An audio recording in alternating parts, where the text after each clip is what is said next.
Today I'm going to talk about an RC warbird, and I actually have just a bunch of RC warbirds to fly, so it's the coming weeks will be full with the warbirds. And of course I want to start with something that is kind of fresh to the market. So I actually purchased this Hobbyking F4U Corsair, and it's a 750 millimeter wingspan, nice looking RC warbird.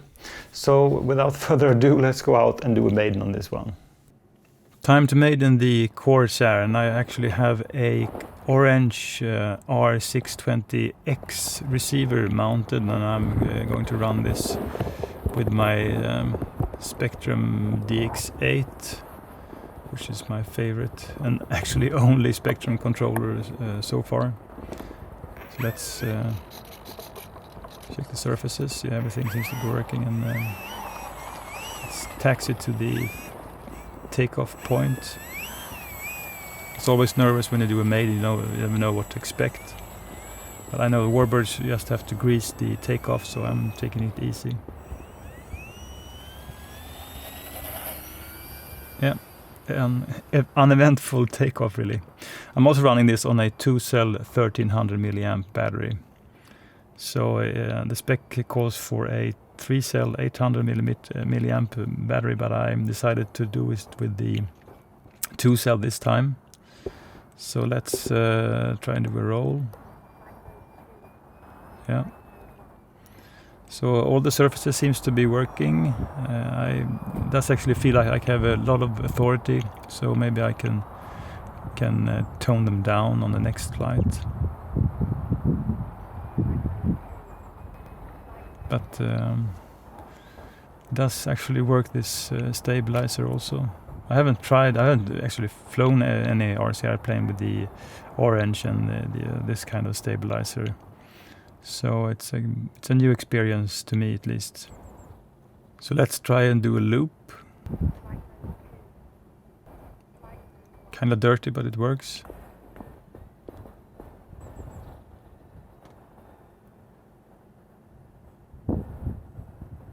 So today I actually have kind of a strong wind coming from my right side. So I'm going downwind, and then I'm just trying to face the wind and kite. Windsurf. And this Corsair does actually feel really light. And I'm a bit sucker for the light RC airplane, because they are much more agile, and you can actually correct things much faster than if you have a fairly large, because there is a kind of a resistance when you have larger and heavier RC airplanes. Whoops. Yeah, so I mean this one will tip stall if you don't have the speed.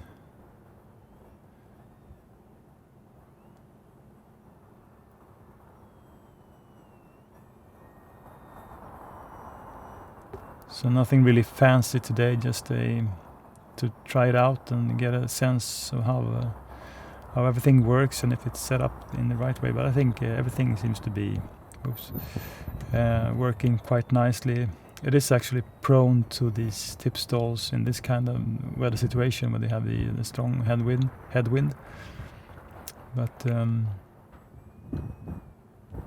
I think it floats nice, and that's also a feature I appreciate.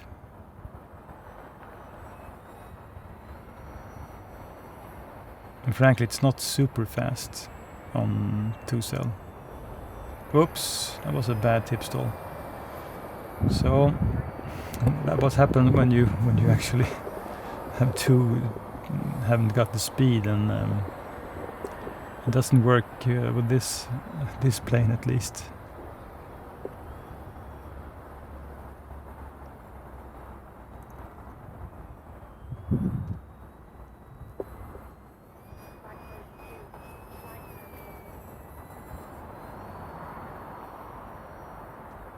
So I would most definitely do the other flights with the Hobbyking Corsair when there is less wind. I can actually just go wild on all the aerobatics. But today this is really gentle and mostly just to try it out.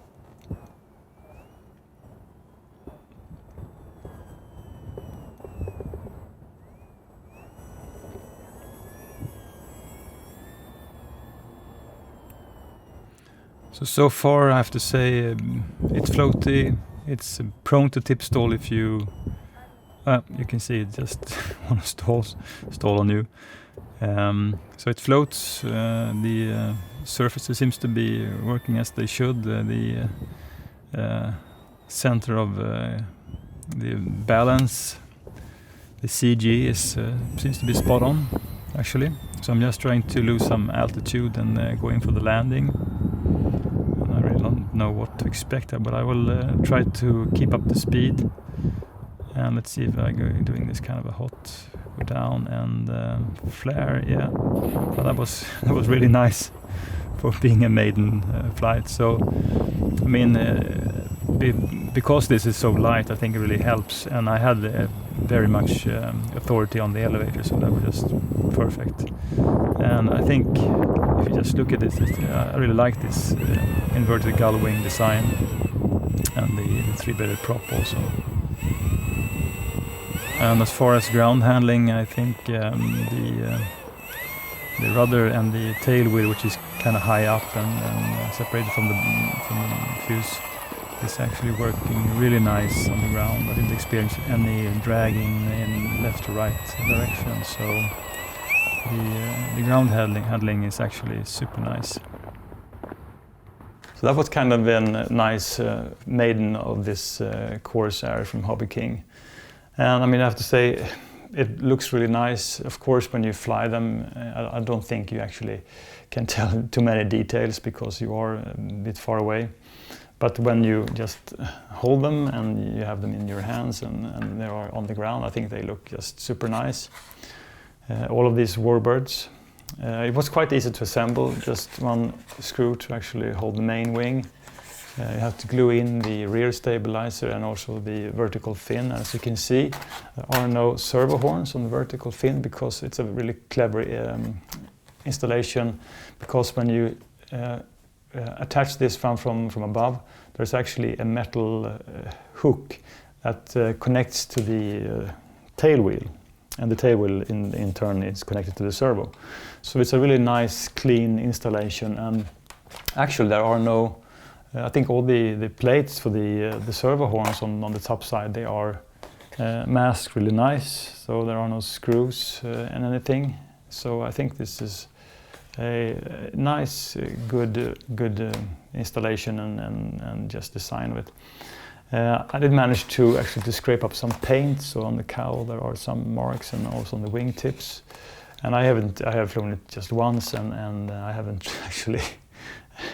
I haven't, crashed it or anything, but the paint does actually scrape off quite kind of easy.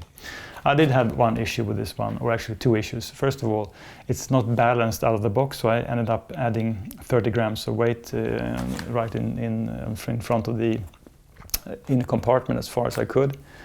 And actually this space is not enough to actually fit both battery and receiver. Of course, you can just shove the battery in, and then after you shove the battery in, you can actually just put the receiver hanging loose inside. But I think that's just a poor installation.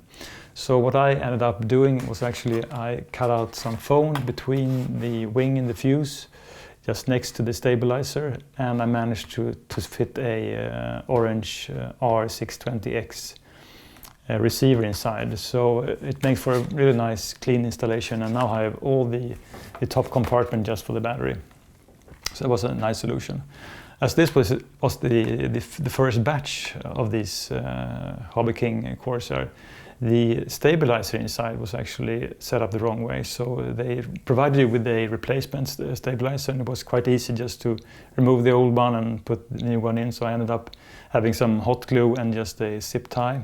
And as I did, I actually discovered that just next to it, in front of it, I could actually just put the orange receiver. So it was really nice actually to find a solution, because this compartment is just too tiny. So I mean, I would say this is a really nice one.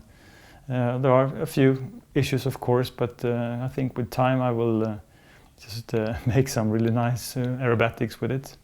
And actually next week I will look at another RC warbird, so I have them lined up, so just stay tuned.